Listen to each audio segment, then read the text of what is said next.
Kalau sebetulnya jual murai batu itu tidak susah loh, masnya kayak gitu. Jadi kalau saya sendiri nggak ada namanya murai batu itu nggak laku, kecuali yang jual itu dijual mahal seperti itu. Jadi itu kan semua penjual seperti itu. Tergantung kualitasnya, balik lagi. Kalau misalkan mau jual, misalkan punya murai batu, diposting aja udah laku, banyak yang nyari juga. Cuman untuk harganya 1 tahun ini memang ada penurunan seperti itu tadi. Sayang sekali nih yang ekor panjang udah habis, kemarin ada ekor 25 sampai 30. Jadi ekor 30 itu dulu teman saya pernah beli ya, ekor 30 itu. Di atas 50 juta. Nah kemarin cuma laku 8,5 juta segitu. Cuman untuk yang burung lomba itu tetap mahal. Karena hubungannya sama orang hobi pemain kayak gitu. Kalau saya sendiri itu tetap mengikuti media sosial. Jadi dulu itu kira-kira tahun 2012 itu orang Facebook kan masih jarang. Nah, setelah banyak orang Facebook, saya coba itu lewat YouTube juga kayak gitu, lewat media sosial lain, Instagram juga bisa seperti itu. Cuman kalau misalkan punya burung murai batu diposting asalkan harganya masuk ya tetap cepat laku, pasti seperti itu. Tapi ya kadang-kadang karena udah punya banyak pelanggan, kadang-kadang luar kota itu langsung main ke sini milih kayak gitu. Kayak gitu. Tapi kalau punya kios ya ditaruh di kios aja, ada orang datang, kalau cocok ya udah, biasanya seperti itu. Tergantung yang beli. Tergantung yang beli. Jadi gini, suatu misal itu kemarin saya dapat itu istilahnya materi bagus. Materi bagus untuk lomba kayak gitu ya. Itu saya dapat misalkan kemarin itu dapat 3 ekor, 1.200.000, 1.300.000. Nah, jadi kalau misalkan yang beli teman sendiri datang kayak gitu ya saya dapatnya sekian kok badani piro kayak gitu. Kadang-kadang dikasih 100 atau 50 enggak mesti. Nah, kalau misalkan dapat materi bagus kayak gitu ya, ini uniknya di murai batu itu. Ketika saya dapat materi bagus dari suatu tempat atau teman, saya bawa pulang. Di rumah itu misalkan dapatnya dari sana 1.300.000. Di rumah karena masih stres belum bunyi, saya tawarin monggo yang mau 1.400.000 kayak gitu ya. Itu orang-orang kadang-kadang tidak ada respon.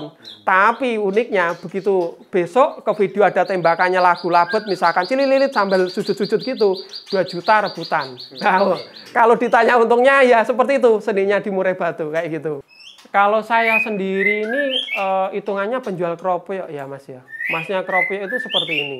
Jadi saya itu punya teman, untung itu nggak cuma jutaan puluhan. Jadi dia itu mainnya sedikit, diikutkan event biar laku mahal kayak gitu. Jadi kalau di sini saya jual itu paling mahal tergantung barangnya ya. Kemarin ekor panjang itu kalau nggak salah itu yang 1 bulan yang lalu itu laku ekor 30 saya bilang itu loh. Laku 8,5 seperti itu, 8,5 juta. Padahal itu dulu juga burung mahal kayak gitu. Wow, murai batu dulu itu karena uang masih agak aji ya menurut saya ya. Dulu itu ya hitungan kalau kita lihat ke belakangan sana, itu beli misalkan murai batu Medan ya. Dulu itu 800 juga dapat seperti harga sekarang. Semakin semakin sini mahal. Sekitar 2 tahun yang lalu agak penurunan. Setelah corona itu loh. Waktu corona masih rame, masih stabil. Setelah corona agak turun. Ya itu tadi. Sekarang hitungannya penurunan seperti saya bilang tadi. Kalau dulu ekor 30 kuat 50 juta lebih, kemarin 8,5 seperti itu. Corona itu malah rame. Sebelum corona mulai menanjak. Jadi pertengahan corona itu malah rame-ramenya kayaknya. Jadi kalau sepi ya turun. Seperti dulu ketika dulu kan pernah musim ayam ya. Ayam aduan itu rame, itu burung agak turun karena peminatnya, penghobinya sama. Sebagian ke ayam. Terus ayam pudar, lekas rame lagi. Dulu pernah batu akik, pernah toh? Nah, itu sebagian teman itu lari ke batu akik. Akhirnya burung sepi ada 6 bulan, 5 bulan itu pernah sepi. Kayak gitu, akhirnya agak sedikit penurunan. Nah setelah itu batu-batuan udah habis masanya, rame lagi seperti itu. Jadi pernah naik turun kalau murai batu. Kalau murai batu, prediksi saya selama masih ada lomba, terus yang pertama itu, yang kedua burung kicauan terbaik kayaknya murai batu. Dari gaya, dari ekor, dari kicauan, itu kayaknya nanti suatu saat ya pasti naik, pasti. Itu menurut saya.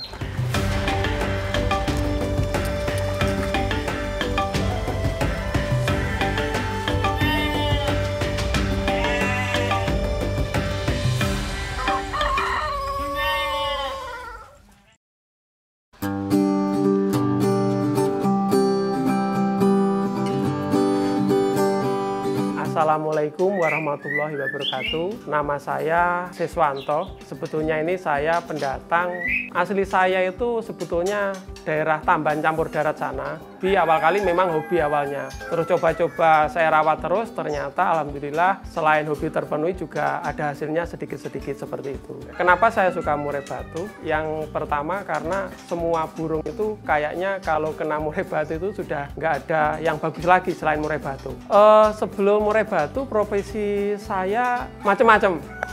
Maksudnya macam-macam itu karena dulu nyari-nyari yang cocok gitu. Jadi awal kali pernah coba itu warnet, kayak gitu. Belantik mobil pernah, sukuan, mengabdi di sekolahan juga pernah, sampai sekarang juga masih tetap sukuan sambil jalani usaha ini, seperti itu ya. Jadi dari sejak tahun berapa itu 2012 sampai sekarang saya nyambi. Jadi teman sampean yang hubungi tadi janjian itu baru izin pulang dari sekolahan di TU itu, seperti itu. Jadi ya, jadi pagi itu saya ngeceki burung, biasanya yang kasih makan Kang Bambang yang bantu saya sama Pak Wan. Saya ngeceki kesehatan, terus udah saya ibaratnya nata. Setelah itu agak siangan saya berangkat bantu-bantu di sekolahan. Jadi setelah jam 12 baru ngurusi hobi lagi seperti itu. Jadi dulu sekitar tahun 2008 waktu itu kuliah. Waktu itu saya punya duit sedikit, beli murai batu waktu itu harganya 150. Itu saya masih ingat. Nah waktu itu masih brondol, belum ada ekornya. Saya bawa pulang, saya rawat, ternyata setelah 2 hari udah bunyi-bunyi. Brondol itu 1 minggu udah mulai ada ekornya. Setelah saya rawat sekitar 1 bulan, ternyata ketika saya ngopi sama teman-teman, ada orang tanya, katanya ngerawat murai batu, nggak tahu orang itu tahu dari mana kayak gitu. Saya bilang ada, waktu itu main ke rumah. Nah, saya kan nggak pengen jual karena masih pertama kali beli. Terus orangnya bilang, itu jualan piro regane. Saya bilang 600, ternyata langsung dibeli. Terus angan-angan saya, loh, untungnya banyak sekali waktu itu. Itu benar waktu itu. Untungnya kok banyak sekali. Jadi beli 150, sekitar 1 bulan itu laku 600 kalau nggak salah. Saya beli lagi, saya belikan lagi itu semua kalau nggak salah, dapat berapa burung. Tapi apesnya nggak semuanya hidup waktu itu. Kalau nggak salah saya belikan 4, cuman yang hidup 2. Nah yang hidup 2 itu saya jual, ternyata masih nggak rugi seperti itu. Akhirnya setelah itu saya coba angan-angan ya mulai suka merawat murai batu itu tadi. 2011-2012. Nah itu pun juga nggak sengaja, waktu itu di rumah saya ditawari kerja di Kalimantan. Nah di sana itu di batubara, sebetulnya gajinya lumayan, cuman nggak cocok sama lingkungannya lah. Akhirnya saya main ke pasar burung, kenal sama orang, ketemu sama orang Blitar. Nah waktu itu saya ngobrol, ternyata kayaknya ini bisa dibuat istilahnya jualan di rumah. Cuman waktu itu terbatas sama namanya modal. Kalau nggak salah itu punya 2 juta pas 1.500 itu. Terus saya datang punya teman dekat yang istilahnya dia keluarga pegawai lah kayak gitu. Saya ke sana waktu itu aku duwe sepeda motor Mio kayak gitu. Piampreh caranya aku duwe 5 juta kayak gitu ya waktu itu. Nah ternyata ya ini tadi, saya diambilkan uang 5 juta, sepeda motor sama BPKB suruh bawa pulang saya. Nah itu karena teman, saya kaget itu, waktu itu ya sangat sampai sekarang itu masih teringat waktu itu. Waktu itu langsung saja saya dapat uang, langsung saya transfer ke Kalimantan, ya itu tadi mulai banyak dan burung sering dikirim ke sini. Nah itu pun nggak langsung seperti ini, kan burung itu bermacam-macam ya. Waktu itu masih pertama kali datangin, ya kerap mati dan lain sebagainya kayak gitu. Nah ternyata nggak semulus yang saya kira. Jadi modal 5 juta itu, 6 juta apa 7 juta itu waktu itu saya jalankan sekitar 3 bulan itu udah sampai sekitar 25 juta. Tapi sayang sekali enggak semulus yang saya harapkan. Jadi saya di sini suka ayam, suka burung. Ternyata teman saya yang di sana ngepul itu juga suka ayam. Nah, ayam dari sini saya ngambil dari Ngemplak itu kan 150 sudah aduan ya, sudah milih model bagus kayak gitu. Itu saya kirim ke sana. Di sana itu jualnya minimal 500. Lah, untungnya kan juga banyak. Sini bawa burung, balik sana itu bawa ayam, tapi ternyata ya juga nggak sesuai harapan. Jadi di sana sama teman saya itu ayam itu buat mainan, ya mungkin kalah apa enggak, kan pengen saya itu jual bahan. Nah ternyata di sana buat mainan. Akhirnya itu modal yang banyak setelah saya transfer itu kirimnya balik ke nol lagi, cuma 3 juta, 4 juta gitu. Nah awalnya juga nggak ngaku. Nah akhirnya tak angan-angan kalau gini terus kok nanti kelamaan kok jadi nol. Akhirnya ya itu tadi, dari sana tak hentikan, akhirnya saya coba cari jalan lain kayak gitu. Jalan lain yaitu datangin sendiri dari Sumatera kayak gitu. Nah, waktu itu saya balik lagi ke rumah teman saya bilang, "Iki kok Kalimantan kok seperti ini?" Saya cerita seperti tadi.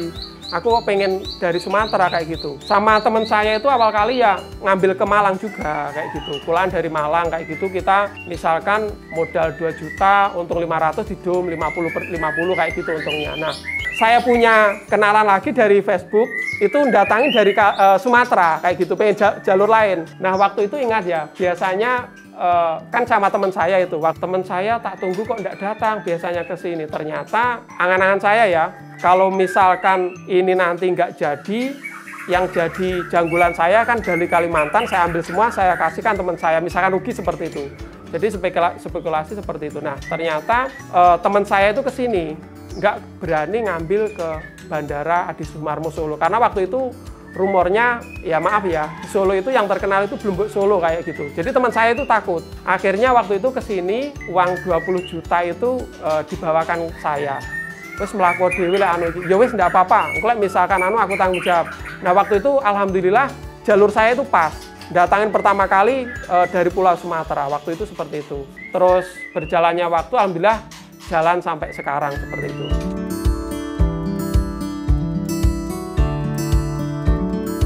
Memang murai batu itu awal mulanya kalau dari yang laku itu dulu kan dari Sumatera. Kepulauan Sumatera sama Kalimantan yang ada habitat murai batu banyak. Cuman yang paling laku harganya tinggi itu dari Pulau Sumatera seperti itu.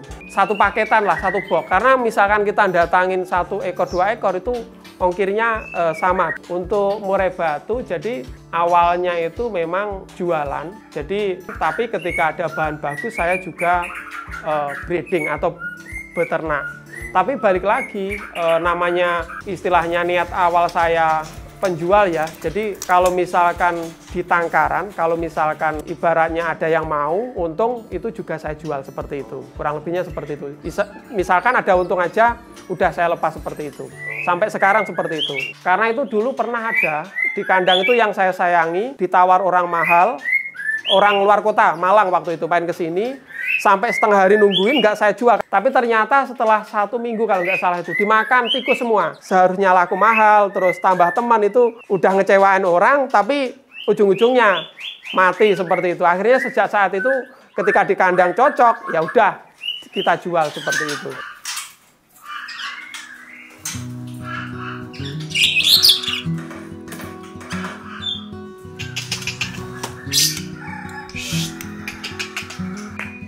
Kalau ngomongin burung murai batu tergantung kualitasnya. Cuman untuk 1 tahun ini turun drastis. 1 tahun ini ya.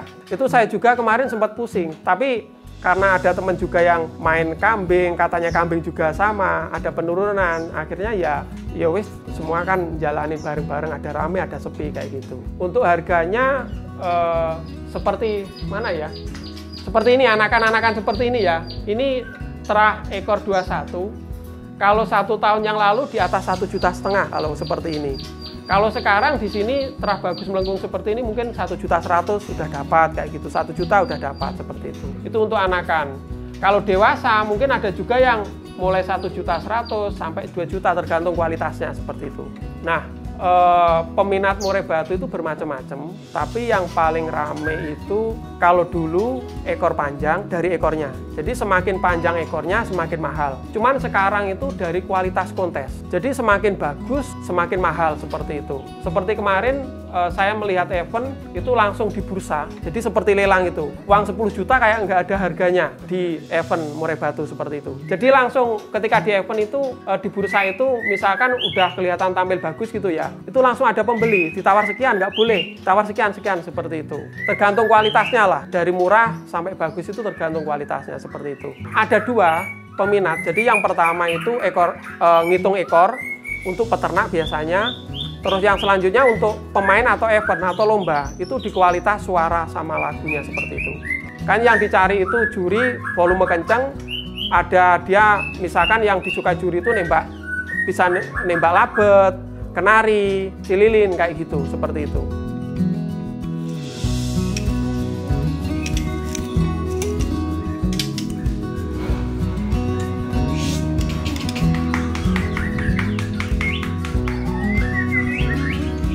di bisnis hobi menurut saya yaitu tadi istilahnya kita yang penting ikhlas, laten gitu aja dan dijalani dan semangat gitu aja, nanti pasti jadi kayak gitu. Pikiran nggak tinggi-tinggi, maksudnya itu saya jalanin aja, yang penting ada buat makan anak istri, udah kalau ada lebihnya ya ditabung buat masa depan gitu aja. Kalau bisa nanti ya miling-miling usaha apa yang istilahnya cocok lagi kayak gitu. Siapa tahu nanti sepi, ini tetap hobi tetap berjalan, masih ada usaha lain seperti itu. Ya kalau saya sendiri untuk teman-teman satu hobi ya, untuk kicau mania kayak gitu. Kemarin itu karena banyak sekali yang istilahnya waktu burung turun banyak sekali yang meninggalkan kayak gitu. Masih meninggalkan itu sangkar dijual dan lain sebagainya kayak gitu. Karena takut keturunan. Kalau saya sendiri ibaratnya hobi itu ya tetap hobi, meluangkan waktu seperti itu. Kurang lebihnya seperti itu. Kemarin kan banyak yang istilahnya semuanya dijualin dan lain sebagainya seperti itu.